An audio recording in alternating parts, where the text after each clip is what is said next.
गावाकडनं आले ना आणि अशी काही धावपळ चालली होती. आता आहे ना मला आहे ना मम्मीच्या ओटी भरणीसाठी आहे ना मम्मीला साडी घ्यायची होती.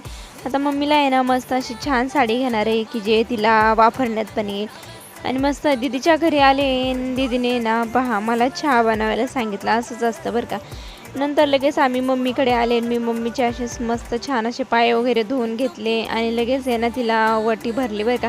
आता वटीमध्ये मी मस्त गजरा, नेलपेंट, सिंदूर, हळदी, कुंकू, नेलपेंट, मेहंदी असं सामान घेतलं होतं. मस्त छान अशी मम्मीची वटी वगैरे भरून घेतली आणि नंतर आहे ना लगेच मम्मीच्या पाया पडले. तर गावाकडून आले ना तर जास्त काही टाईमच भेटला नाही. मग काय पटकन शॉर्टकटमध्ये आवरून घेतलं. हे पप्पा आहे ना पिल्लूसाठी आहे ना काळ्या धाग्याचं गंठण करत होते बरं का. आणि माझा भाऊ आहे ना असे स्टिकर घेऊन आला होता आणि जे की मी त्याच्यात शोधत होते की कोणचं घेऊ. आणि हे स्टिकर मला खूप आवडलं नाही. मी ना मिस्टरांच्या मोबाईलच्या कवरला ते लावून दिलं. आणि खरंच आहे ना, खरंच खूप छान स्टिकर होतं आणि त्याने एवढे सारे स्टिकर घेतलेत ना, मग मी पण त्याच्यातलं घेतलं. बाय.